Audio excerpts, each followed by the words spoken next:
It's 10:01, so let's get this going. Thank you, everyone, for jumping on today. Today, we have special guest, Laura Gillott, and her team from Keller Williams Mid-Willamette. So she'll be sharing some of their best practices and just how they're winning and succeeding in today's market. Before that, let's just get to a couple housekeeping things. This will be the last Zoom meeting for this week because Friday is a Keller Williams holiday, Good Friday. So there will be no meeting on Friday. And then we will have the schedule out for next week with what each Monday, Wednesday, Friday class is going to be and who the guest presenters are and the topics for those.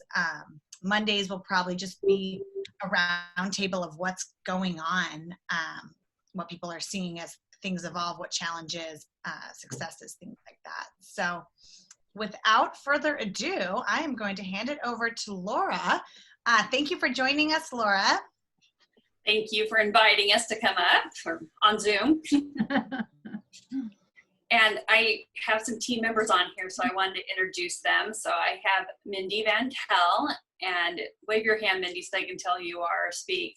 Yeah, I don't know if everyone can see them. There's 2 pages there. So Mindy is our marketing director.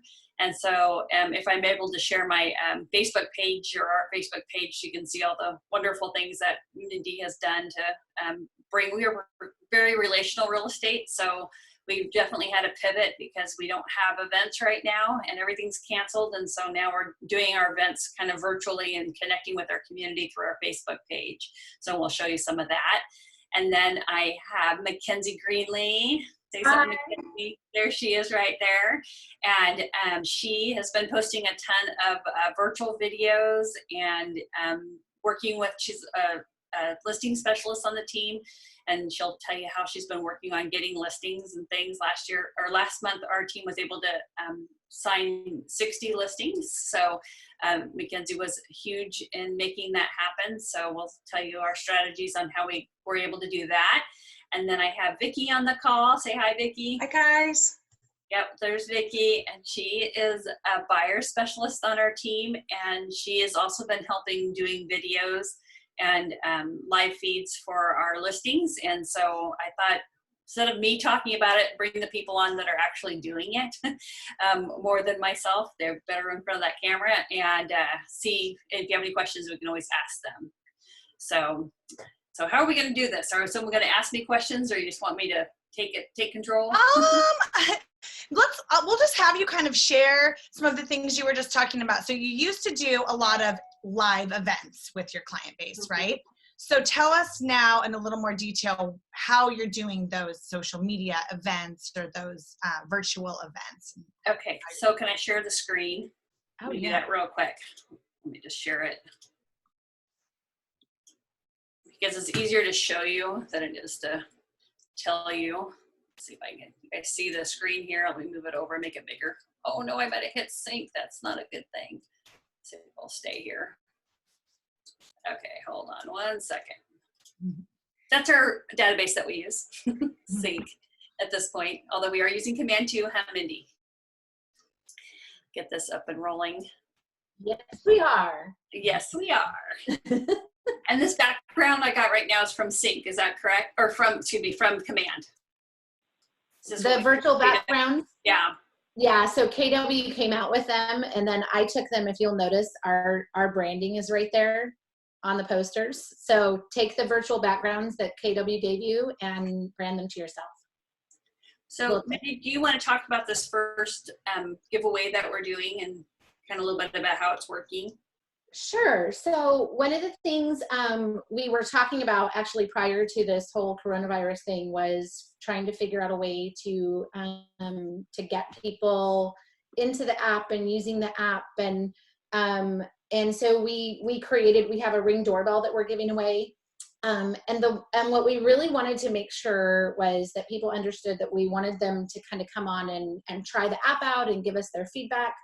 And we wanted to confirm the branding. So I don't know, it's a little different for agents, but for teams, we wanted to make sure that the branding carried over.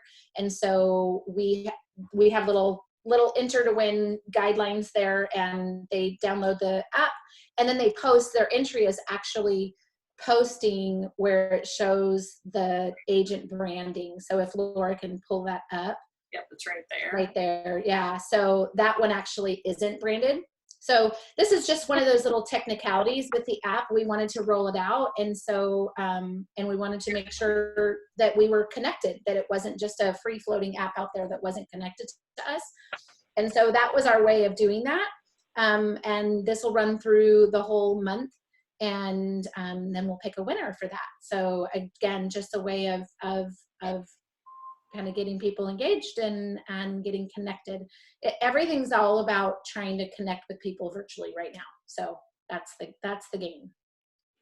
And so, did you do giveaways like that prior? We have done. We had actually purchased the Ring doorbell prior to, because this, again, that was kind of what we were talking about. And then this whole shift just made it kind of come to the forefront. It kind of became more of a priority. And so, yes, we do giveaways. I would say probably average on a monthly basis. We do something. Sometimes it's just super trivial. Sometimes it's just a little basket, and it's just for just to give something away. Other things are more intentional, like this, in terms of the call to action and what we're asking people to do. Great. So another pivot we did, every month our team does a buyer class, a seller class, an investor class comes in once a quarter, career night. I think we even have a builder's class. And so we had to pivot those classes because we couldn't have people come to the office with the social distancing and stuff. And so let's see, Mackenzie, why don't you talk about the seller home class and how you did that? Hello. So we just put out the Zoom link on our Facebook, I believe, so people could join us virtually for the listing presentation. So I did my full listing presentation, answered questions. A lot of people right now have questions in regards to the market and how things are moving during this time. And so it was really good. It went really well. We had a question and answer at the end, and we actually got someone who's ready to get a market analysis and hopefully list their home. So I think it went well. It's kind of odd because you're not in person with people anymore, but it went well. That's great. How did you drive attendance to that? Well, and this is exactly how we're doing it here. So this is our next class, which is April 29th. And so people then can click on this link and sign up for the class. And we can, when we're calling our clients and talking to people that want CMAs, we can let them know that they can jump on virtually and attend one of these classes, or we can do it, a personal one-on-one. But it's just something that we have out there every month. And I think having consistency is the best thing with that. Then they know, and this is kind of like the secret sauce to this, that consistency, is that someone will say, hey, my nephew wants to sell his house. I know you have a seller class. I'd love for him to attend one of your seller classes. Can we get that set up? And it's like, you know what, we can give him a private, we don't have to wait till the 26th. We can give him a private seller class right now, which is basically a listing presentation. And we don't have to wait. So it's just the public knowing that we have this class available, that we're the experts in our field, and that we have opportunities to help people grow and learn about different aspects of real estate. I saw a question about someone asking about commission on that. And we do have a slide on commission. It's 6%. I can explain to you why and your value, but honestly, nobody really even brought that up. I think people's thoughts right now are so focused on what is the market doing? Are things crashing? They were so interested in knowing on how things are moving forward, and like, what are we putting in place so we're protecting our sellers? Those were more of their questions. Honestly, I didn't have a whole lot of commission-based questions. We went over that slide and nobody even brought it up. And right now, I hope that they would see value in what we're doing, because in the market, you really need an agent right now, and you need a good one with experience. Yeah, we need hazard pay. Yeah, we know what we bring to the table and what we're worth. So let's just see here. I'll just scroll down here anymore and see if you guys, let's see, I'll just scroll down. That's our investor class that's coming up here, not too long. Don't know where Mr. Burt went. So career night's another one. Another thing we're offering to our clients and is that they can jump on and watch on Monday, Tuesday, or Monday, Wednesday, and Fridays. My husband is also a PE teacher, so he comes and gives PE lessons. This morning he had a special guest and they sung a little song for the kids. They do Pledge of Allegiance and some other things that are on here, and so it's just something we can engage with our database. And on Tuesdays and Thursdays, we're doing like a book reading, and sometimes we had someone came and did the origami. They made little butterflies, and somebody else did airplanes. And Mindy, you want to say anything more about that? Because you did the reading. It was really awesome. Yeah, so those are really just opportunities. We were trying to figure out what we could do to give back. And so really the connection is really what we get from that, right? So those types of things, if you guys are familiar with Facebook, we do a Facebook Live, and then we can share it later in a watch party. So we have a city page that someone else runs. It's called Lebanon Happenings, and it's all about things that are going on in Lebanon, in the city that our office is in. And so I will start a watch party in that group of this video. And the nice thing is you can do that anytime. And it feels like a live video because it's running like a live video. So a lot of people think it's live, even though it's not live. So you have one video and you can just use it over and over and over for just opportunity, again, for exposure and connectivity. And again, with the mindset of just giving back. So another thing we have that's been working out well right now is we're getting a lot of reviews. Right now is a good time to talk to your past clients and clients that you're under contract with. You know, the life has slowed down a little bit. They're not as busy in the evening. They're not going to the movies. They're not going to the bars. They're not going anywhere else. So they may have more time right now to write you a review. And then Mindy then spruces up the review and puts it on Facebook for us so we can, just reiterate to our clients what's important to us. This year's a live presentation from one of our agents that went and looked at a home. She was having a little bit of problems with her internet on this, so it kept clicking her off. So we have 3 videos of this home. See this on here. So we realized that if you have an area that you're having internet issues, that it's best to video it and then post it later on that. But this kind of shows you on that. I wanted to have Mindy talk about the coloring contest and Mackenzie too, because you guys both were involved in that, and that worked out really nicely. Mindy? Yeah, this was actually something that Mackenzie suggested. And so we did a coloring contest. I actually created a coloring book. I went online and found, I wanted houses. I thought that was appropriate for real estate. And so I made a little PDF coloring book that they could download. And of course we offered, if they couldn't download it and print it themselves, they could use their own coloring page. I would say that 80% of our entries were those houses that we had. And so now we have all of these little coloring pages of houses that kids colored. And so we ran it for about a week and a half. We wanted it to be something where they were able to utilize the gift that they won while they were quarantined. So we didn't want the contest to go on for a really long time. We wanted them to get that reward while they were home, and be able to use it on things that could help them spend that time. So those were our entries. You see them on the floor there. Those, we printed them all up, and Crystal has the 3 winners in her hand. We had 3 different age groups that we picked, but we had a lot of engagement. We had a lot of people, things like that. Sometimes we'll do a giveaway where, in order to enter, the entry involves you sharing it with someone, right? I'm sure you guys have seen that, where in order to enter, you have to share it onto your Facebook page. And we've done that before, but this was one that we actually had people sharing organically. That wasn't part of the entry. And there were several people that either shared it or they tagged other families with children in our post. And it's always really lovely when you have something like that where they're doing that without you asking them to do it. So it was just kind of a win-win situation, and we got a lot of great comments about how much the kids loved it. We allowed kids to enter multiple times, so we had one boy enter like 5 times, and but yeah, it was super fun.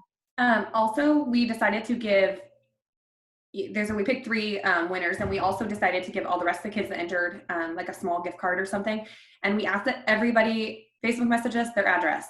So we are now collecting information too. Yeah, and then we're going to send the kids, it's just a $5 card. Everyone who entered gets a $5 dollar store call from the dollar store.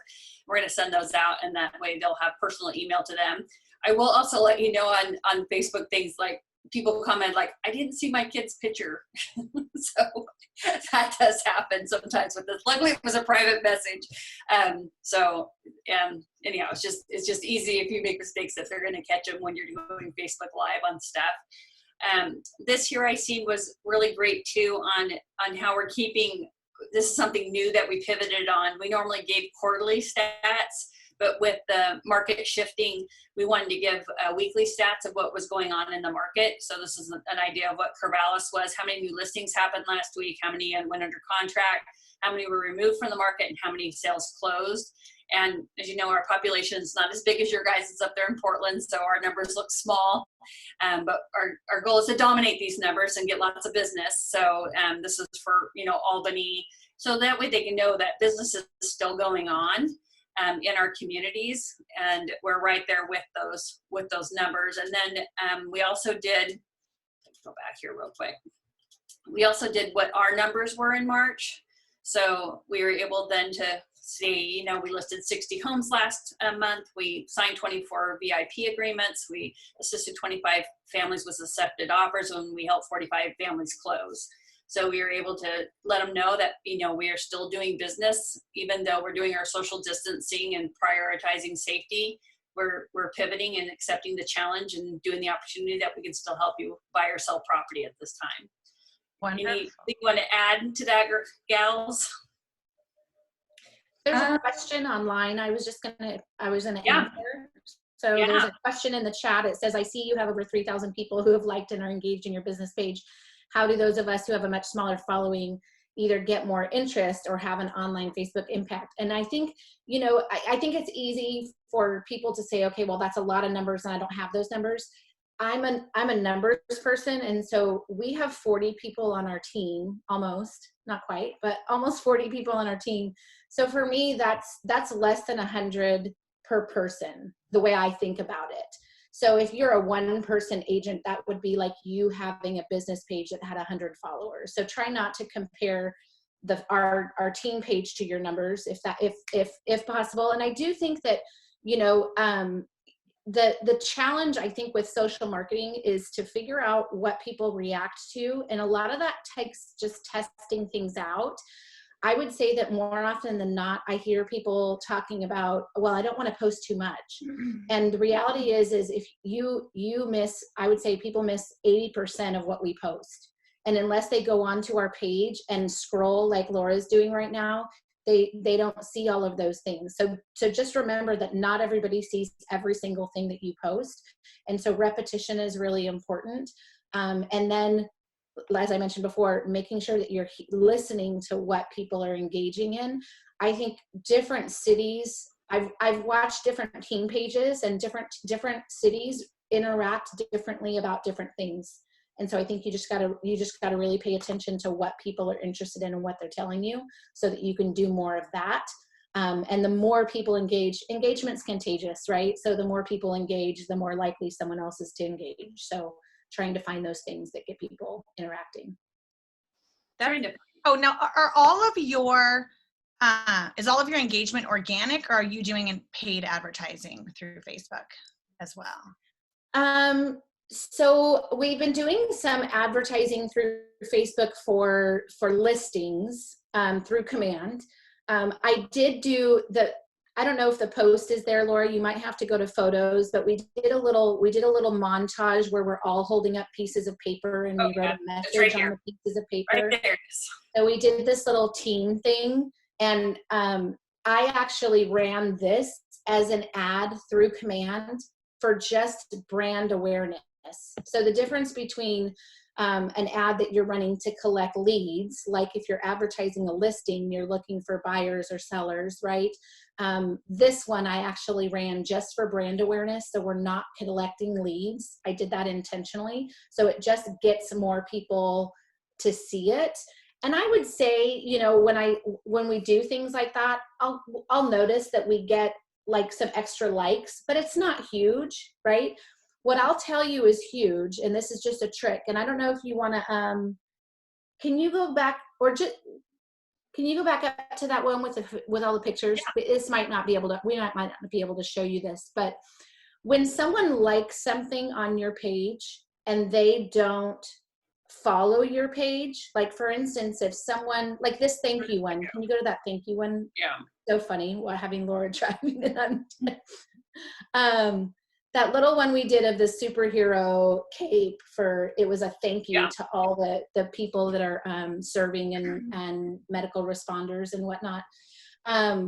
You'll notice that if someone comes on and likes it and they're not following your page, so if you click on the left hand side, Laura, where those are, yes, click that. And see how on the right-hand side, those liked are, see how it says invite right there?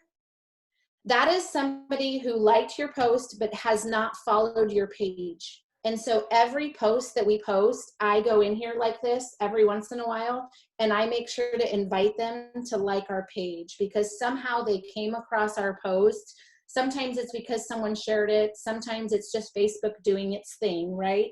And that's an opportunity. And there is much more power. I noticed that probably, I would say 70% of the time that I invite somebody, that's just a number, but I would say roughly about 3/4 quarters of the time, they respond and follow our page, right? Because it's a personal invite to them. And so that's just a little trick and tip on getting more people to follow your page. And then we do try to have our agents share to their sphere, so they're then, you know, put it on their page if something comes across. Tell them about this one, Mackenzie. So just we were sharing like Instacart. You know, a lot of people we don't have a whole lot of store delivery or pickup. We're kind of late to the game for that. And so a lot of people didn't know about Instacart, and it's super helpful. That it comes to people's door, they don't have to leave. And so we just did a little like tip Tuesday or whatever it was. And we shared, you know, where you go to download that, how it works, how long it would take to get to their house, just stuff like that. So I was able to send groceries to my grandpa in Salem who can't leave his house. And so we kind of just wanted to share that if you know someone who can't leave their house, you can send them groceries, you can pay for them, and they get dropped off at their door. So just little tips. Keep people engaged. And this one here is a book that's read by one of the principals at our school. So we just set up the camera out back. He came in outside, did his little story and left. But, you know, our town is a town of, you know, 17,000 folks, and this got over 1,000 views, which is great for us for bringing content to our page. I was trying to get Vickie's, I can't believe how much stuff we post. We post a lot of stuff on here. Trying to get Vickie's thing. Vickie had over 1,000 views on her doing the tour also. And the funniest thing about that is that her tour was like 21 minutes long. It was, oh, here it is. This is, no, that's not it. I'm getting close to videos. If you want to go to the videos, Laura. Okay. Should be there. I think I'm almost there. Hold on. Okay. Vickie, why don't you tell them about how you do your tours? Okay. Can everyone hear me? Yep. Okay, great. So I kind of approach my virtual tours with the feeling of I'm just going to be myself. And it seems as though people will engage more with you just being personable. And if you make mistakes, it's okay. And they kind of like that when you make mistakes. Also, when I'm on live, I'm encouraging people to ask me questions. And when they pop on, I'll say, well, hi there, Mindy. Hi, Mackenzie. How's your day? Is there anything I can show you? You know, just those engagement pieces. And then even before I do a virtual tour, I will also invite friends from my Facebook. And I'll also ask them to share the video with their friends and family, and just, you know, going at it at a personable level. Questions? I know, I was thinking I could find it. We do post a lot on this page. I think that's really good that you have that consistency, because like you said, you have to kind of keep that going, not post something and then a month later post something again. Yeah. A lot of your images and graphics kind of have a consistent feel, and there's a question on the chat of what software do you use to make most of these are, I'm going to be honest, are made in Canva. And what I would tell people to do is, you know, if you get good at recreating something, then you're golden, right? So there are posts on here that I did not quote unquote make up. I got the idea from someone else and then I reinvented it, so that it looks like our branding, right? Like you said, I have a certain kind of look to several of the posts that I just reuse over and over again. And I would say that, you know, from a marketing standpoint, you know, designing things is something that can become really time consuming if you're not careful.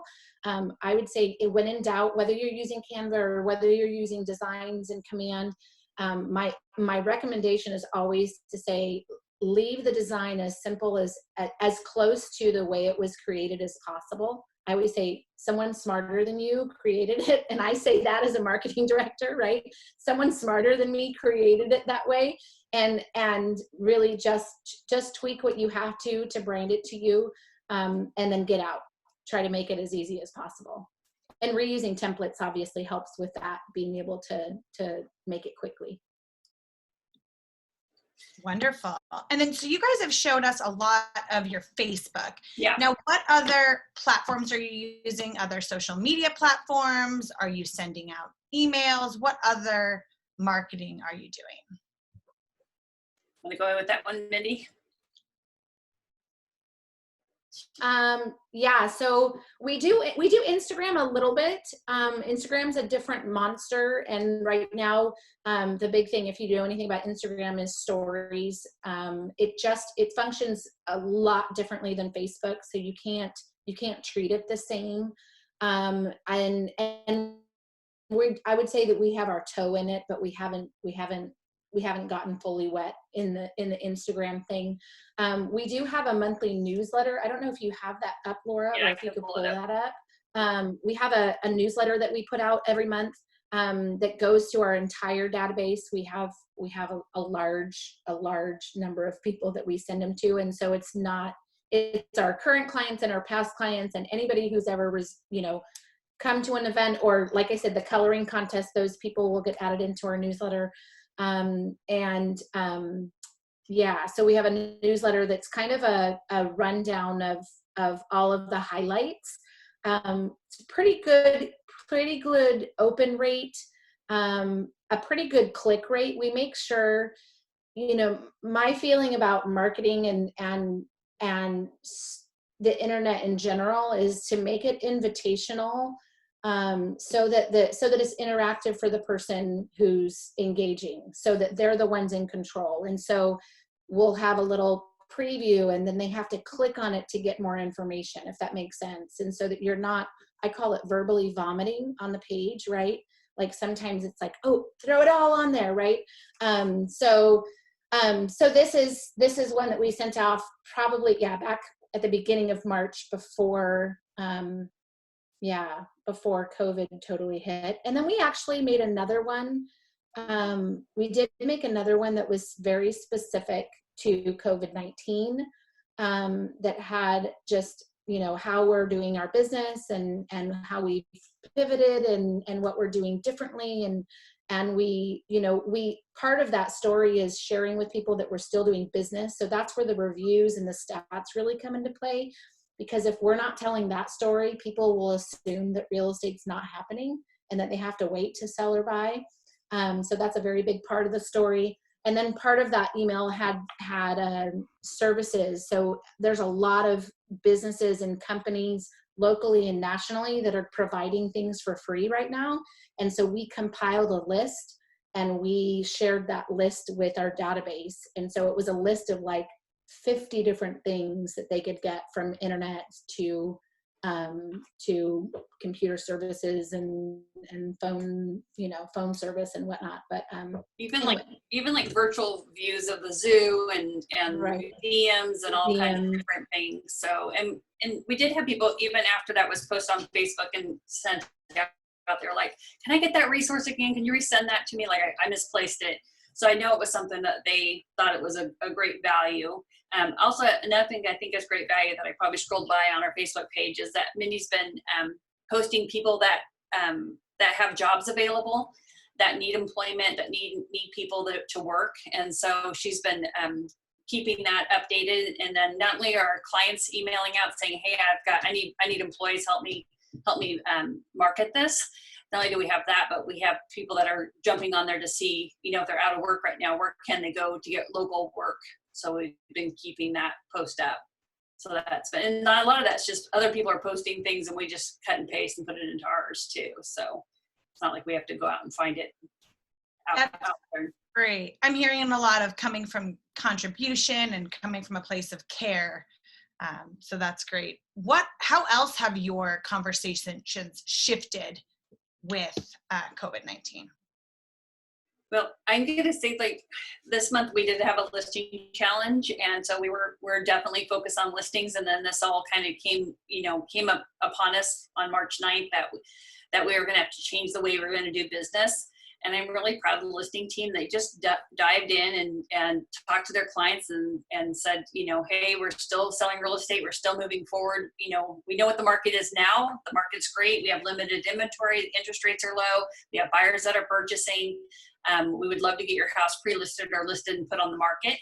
And Mackenzie, how's that going with your sellers? Yeah, good. I mean, on a lot of houses are getting multiple offers. Things are still moving. I think that it's important for us to share that story because I know that if they listen to the news or they, listen to their peers on Facebook, they're going to think that the market is crashing or, everything's crashing, but that is not the case. And I know that's not the case today. I can't tell you what's going to happen in 6 months. We don't know that, but I know right now things are moving. We have low inventory and there are very serious buyers out there. Buyers that are looking right now have to buy. Yeah. And it's kind of the conversation we're having. It's also a great time to pre-list your house. If you're home, you have time to paint, you have time to do repairs, you have time to do things. And so let's get it pre-listed, let's get it ready so that when all this blows over, because it will, we're ready to, your house is ready to go, ready to hit the market immediately. And so they have low competition right now and we're really taking the precautions that we can to protect our sellers. Like photographers right now, we don't want the sellers home when the photographer's there. We don't want more than 2 people really in a house. And I think sellers just appreciate the phone call explaining what can we do to help protect them. And just, I don't know, be there for them. We're not really making sales calls right now. The majority of people that we're calling, it's more out of love or contribution. Just, do you need anything? Can we drop off groceries? What is it that we can do for you right now? Besides selling or purchasing a house. And honestly, the majority of time, the conversation shifts to real estate. Like they want to know what's going on in the market. They want to know what's moving. Our prices still up. Where are we at? We're not even really bringing that up. People are interested. So I don't know. I think coming from a place of contribution first, letting them know that we're on their side. We want great things for them. We want to be there for them.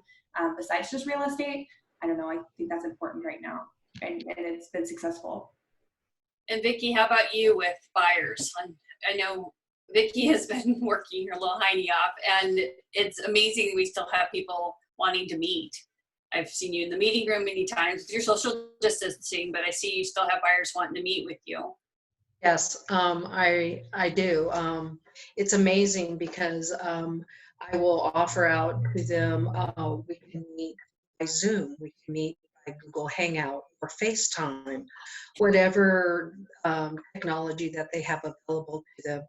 Even over the phone, they're really responding to the opportunity to connect with us and still get their needs met as well. I'm finding that buyers that I'm connecting with are wanting to get out there and get their home. And so, yeah, buyers' presentations have been going really well. I think me, it seems like they go better than in person because I have a captured audience. I don't have anything else going on. So that seems like that's working really well. Yeah, so people are still wanting to buy it. And I know I think I have the stats up here. So I posted, someone said, how's the real estate market doing on Lebanon Buzz, which is a site I don't really care for, but someone then tagged me and go, hey, Laura, how's the real estate market going? So I gave them our quarterly stats and kind of gave them an overview of what the market was doing. And then someone posted right below that they were looking for real property and they wanted to know when would be a good time that we could meet. And I then said back, I said, well, we can either meet in person with social distancing, or we could do a Zoom. And then she said, came back, said, yeah, I'd like to do a Zoom. So we have a 2 o'clock Zoom today planned to go over her needs on buying real property. So as I said, just engage, you know, wherever you're out there. Right now it's gas on. We have, you know, kind of this crisis and things that are going on, our market shifting is a great opportunity to take market share and to gas on and to talk to more people and to get more business in your pipeline. And we do have a couple client care people on our team. And I know I was on another call where they're like, we laid off our client or our ISAs. We laid them off because we didn't think this was a great time to call. But our ISAs are calling saying, hey, you know, Laura wanted me to reach out to you to see how things are going, you know, just touch bases. And our clients are super appreciating that. So they're not calling with, you know, I want to list your home today. Why not? Would your, you know, don't hire the, you know, they're not doing the bold scripts.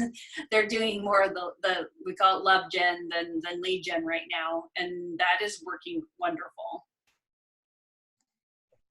That is great. And then, yeah, we had a question come in on the chat about what's the single best way you're building your database. And Mindy said that you guys get a lot of leads from Facebook and command ads. And then I know you said a lot of your business is relational. Yeah. Maybe you could expand on other places that you're making connections and building your database.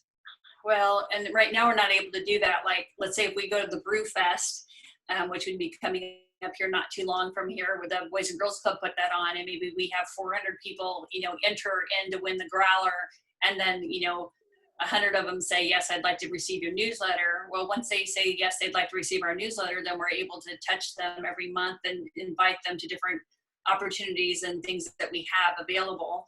That has changed right now. We don't have that resource like we once did have. So we're just trying to find other avenues to get in front of our clients, providing value and things. So, and, you know, it's just hard to say when this is going to end, and when it ends, are we going to go back to, you know, can we have our client event party in July and have, you know, 500 people over for that? You know, I don't know if that's going to be even opened up then. So it is definitely doing some pivoting with that, trying to find other ways to get in front of our folks and do business with them. And I think just calling them, you could even do a video text with them, you know, and send it out. Just trying to reach out to them. It is definitely a different time. That's great. And it sounds like you guys are still finding ways to do your business. And I stole this one from another Keller Williams person, but it was treating this like a season, not like a snow day, right? And so you're treating this differently, but you do have to continue on driving your business. So that is wonderful. Does anyone have any last questions for Mindy? I mean, or anyone on the team, Laura, Mindy, Vickie, and then Dwight, do you have any questions for any of them? So far, so good. And Laura, thank you so much for coming online and presenting this information. Yeah, I know it's a little bit of information overload, especially with looking at the Facebook page, but I just think if you guys can find one good idea off the page and then everyone could run one thing, it would definitely just help you connect with your folks. And then don't be afraid to invite your friends and family to like your page. You know, you can go through and invite people to go onto your page. You definitely can do that. We just try not to put too much on our personal page, but I will let you know my personal page gets a lot more reaction than the business page, but I know I can't over abuse that. But I do occasionally share things a couple times a week from the business page to draw people over to this platform. And I love doing Zooms now. So even like my girlfriends from high school, we all got together and did those things. And it's just a great way to connect. So still do that with your friends, you know, and they're going to appreciate that you can lead it and then answer their real estate questions we're too. doing a shift book club. Anybody's welcome to join us on Tuesdays and Thursdays for our team. That's You want great. to send them the link? Anybody can join us. Pretty low key, just kind of reading a couple tactics before and masterminding together, and it's been good. Yeah, and wouldn't you say, Mackenzie, that was before you did book club, and we did it with in the office, and the participation was 2 or 3, you know, agents, and it was great to have more agents that jumped on and did it. And I think it's probably something we will continue on after this, is to do it virtually. No need to drive in and sit around the fireplace or sit around our office and do this. So Yeah, there's some things that we're doing here. Format. Yeah. So it was a good change. Yeah. Right. It's making all of us aware of some things that maybe we don't need to drive across town to do. So yeah. Wonderful, Laura. Thank you so much for sharing all of this. And thank you to the rest of the team. We appreciate you jumping on, and feel free to stay on the Zoom call while we talk about a couple other things. But okay, I'll mute myself. And don't forget, you're sharing your screen still, Laura, too. Okay, I will take that off. Oh, yeah, no I've got a quick question for Laura. Please, yeah. Can I chime in? Yes. So I'm curious. I know Facebook has made it to where the organic reach of a business page is pretty lean. That's maybe saying it nicely. How much of your content that you put out there on your business page is paid versus not paid? Maybe you want to answer that. So are you talking about, you're talking about our team Facebook page? Yes. So the only paid things that we ever do are the ones that we've done through Command for listings for lead capture. The one exception to that, as I mentioned before, was the one that I did with that little picture of us with the little message on it. That was more, I felt, telling the story of our team, and I wanted that just to go out beyond our page. And so I paid to have that pushed out, but that's the only piece that I've ever pushed out just for brand awareness, or to capture more followers on our page. Everything else has been, anything else that we've paid for, which is actually pretty minimal, is Facebook ads through Command to capture leads on Got listings. it. Okay. So Mindy, what do you think what are you spending a month? I could go look. Just a ballpark. I'm just kind of playing around with it. I'll tell you, I can show you. Do you want me to share my screen with you guys? Sure. Is that something that you're interested in? Yes. Sure. Yeah. Okay.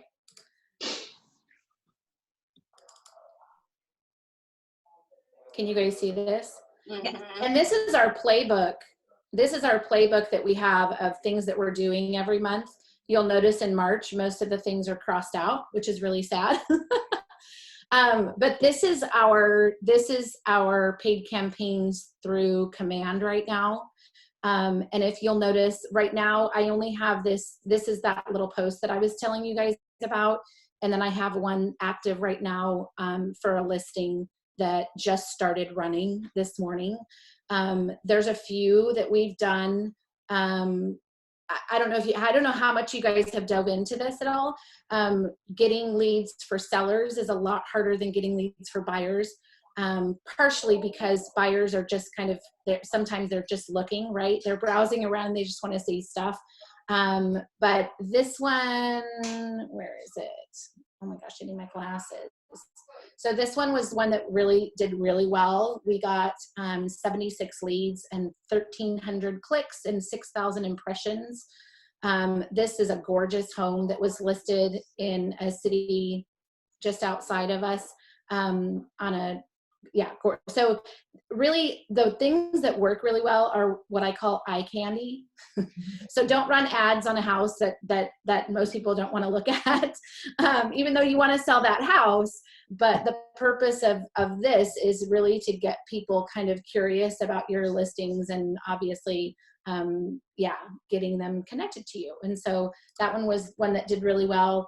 I would say each of these I've run typically it's $30 an ad. You'll notice on the right-hand side over here how much the total spend was. Every once in a while, I stop it before it's done. If it's not doing really well, I just pause it and don't continue it throughout the rest, and then you get credit. Facebook gives you credit for the money that you spent that you didn't use. Yeah, do you guys have any questions about that? Laura James had a question, and Laura, maybe you want to elaborate on this. When you get a lead from Facebook Command, what is your campaign for engaging with them? So that's, if I'm honest, that's what we're now trying to figure out. So as I was playing with these and I would push them, so we're still using Sync as our main database. We're transitioning to Command, but Command isn't fully ready for us yet. And so I actually take the leads from Command and I put them into Sync and I route them to our agents. And with feedback from some of the agents, it is one of those things where if you've heard Nick Baldwin or Jason Abrams or David Voorhees talk about this, these aren't always leads that are people who are ready to buy or sell right now. These are these are people who have expressed an interest in something and you have an opportunity to build a relationship with them.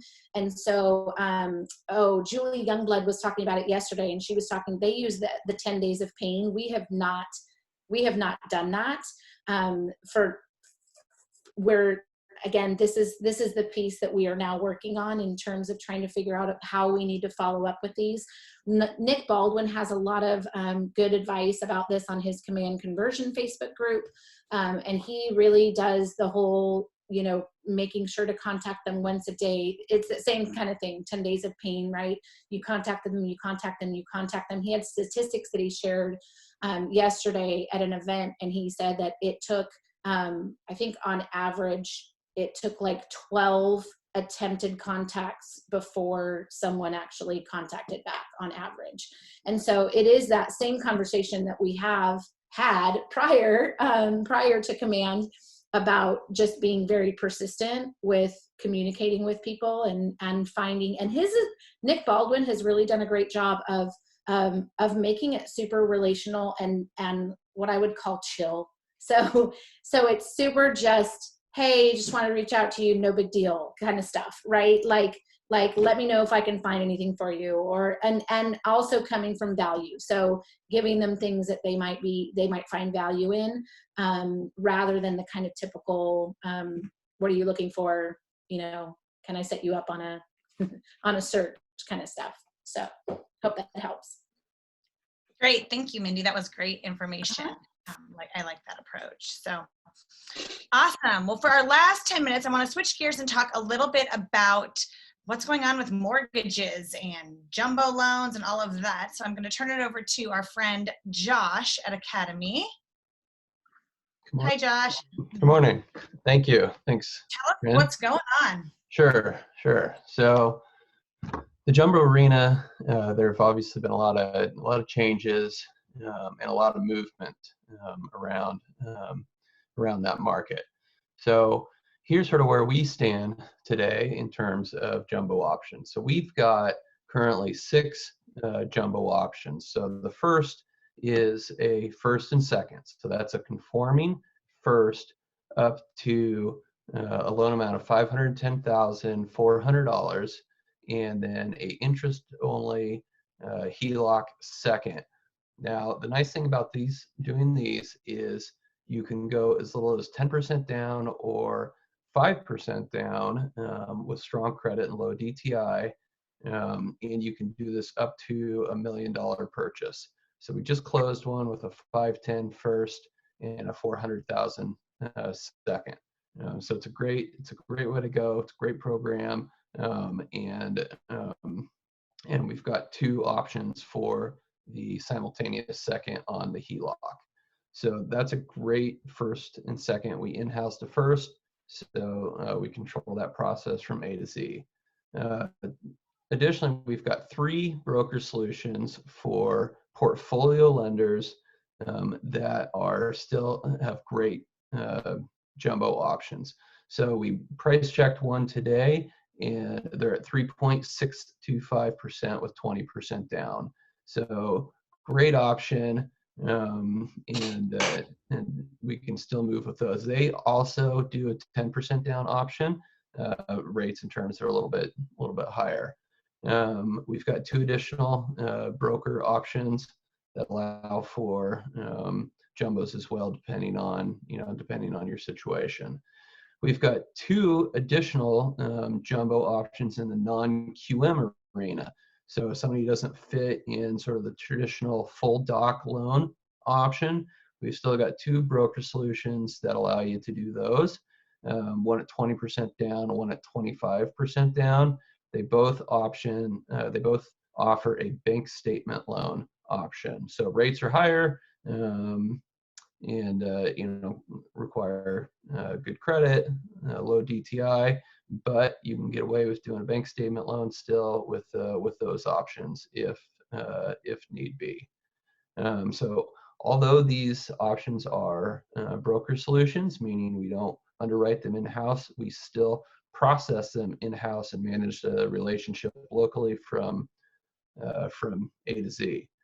Additionally, in terms of just sort of an overall update on mortgage, our company has shifted now to servicing all of our new loans, conforming loans, FHA and VA loans. Why is this significant? It goes to showing sort of the strength and the liquidity position that we have at our company to shift from selling on the secondary market to retaining our loan portfolio and servicing ourselves has really shows the strong liquidity position that we are in as a company. The nice thing is this has taken away sort of the dependency on the servicing relationships that are currently struggling to stabilize in this current market. Additionally, this has helped to stabilize and bring down rates for your conventional FHA and VA products. So that, in a nutshell, is sort of the update currently on where we stand with jumbo and conforming products. What questions are there for me? So if people need or would like a jumbo, and you're saying you guys have those available that you can broker out, what additional requirements that you know of will those? So you're still going to have your same full doc requirements that you would have for a conforming loan. Really, it's going to be looking at the full picture of the client, and before we decide which option is sort of going to be best for them, and whether or not they're going to fit within within the buckets that these solutions are requiring.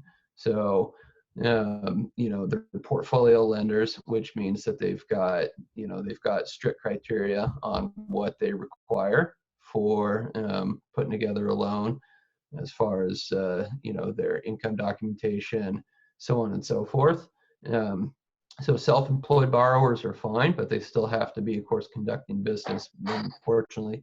So in the past, when you could just go off of the most recent year's tax return, at this point now you've got to show, proof of, current, business activity.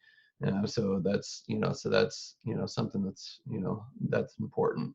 But otherwise, you look at sort of, somebody's full situation before you proceed on which solution is going to be the best. And then, put them there. If they're not in one of those solutions, then maybe we look at the first and second. The first and second might be the best solution in the beginning anyway. So absolutely. And we have a question from Claudia about, did you say 5% down was the lowest down payment? Clarifying what you said about that. Yes, and to do a 5% down jumbo or first and second, so it's possible, more restrictive, of course, everything's got to be, got to be really clean. Dwight, do you want to chime in anything or any questions? Yeah, no, this is perfect timing. So thank you so much for the detail, Josh. You bet. For those people that are on the line, this is exactly why we're partnering with a brokerage company like Academy. Here they are doing everything they can do to stay relevant, right? And so now you've made a huge decision to start servicing your own loans. I have one that we've been scrambling on where the mortgage broker placed the loan, not my buyer. I was the listing agent, so we're suffering through this. The mortgage broker placed the loan or intended to resell the loan to someone that said, we're getting out of that business. And so the value of a mortgage broker that is staying relevant is they are finding the lines that they can represent that will help you get your deal closed. So if you have a client that needs some sort of a special tweak in what they're doing, whether it's a self-employed or they haven't been on the job long enough with a company or whatever it is, a mortgage broker like Josh can evaluate it and say, here's the loan product that I think you should use, and here's where we're going to place it. And now they have the ability to just hold on to it. They're going to service it themselves. And so you eliminate this fear that everyone else is throwing in the pipeline about, oh my God, if we take that loan from Academy, Dwight's buyer, we take it from Academy, are we going to be able to resell it? What's that going to do to our cash if you can't resell it? And we're a different company. So anyway, I really appreciate that you guys are doing that, working hard to provide value for us. I can't stress the importance right now of working with companies that have been through the downturn. They know how to pivot. They are pivoting. This is a good example of it. And you're going to get more deals closed, no doubt about it. There was a period in the downturn where we weren't taking deals if they weren't going to the right lenders, because some of the lenders were doing such a poor job of closing on time and whatnot. My sellers would just say, you know what? Nope, we're not going to take that deal. They don't close on time. We've had that experience. I've been sharing with them as their representative. We have a lot of trouble, with Wells Fargo, whoever it was at the time, closing on time. And sometimes those are the most important thing in a transaction, more important than price. So anyway, enough said on that. Thanks, Josh, for the update, and just tell everybody, Chad and Brad and everybody on your team, we really appreciate it. I will, thanks. And don't forget, we've got our Zoom CE class coming up at noon. Oh yes, tell everyone a little bit more about that real quick. Okay, so Zoom CE class on trust, wills, estate planning, and how it can benefit not only yourself, but your clients as well. Tom Noble, he's a partner at the Oregon Law Group out of Lake Oswego, and he's going to be our featured speaker today. Great. Thank you for setting that up. So thank you again to all of our guests on the call. Laura, your team, Justin, we have some guest agents, and Josh. And a reminder that we have our team happy hour tomorrow at 4 o'clock. If you want to jump on the Zoom meeting, that is casual, bring a beverage, loosen up a little, right? And then hope we see you there. And then otherwise, we will catch all of you on Monday's call. But thank you so much. Have a great day. Thank you, Laura. Thank you. Thank you, Laura, so much, and your team. Thanks Thank you, Josh. Guys, have a great day. Thanks, Laura. Thank you so much. Bye, everyone. Thanks, Laura. Great to see you.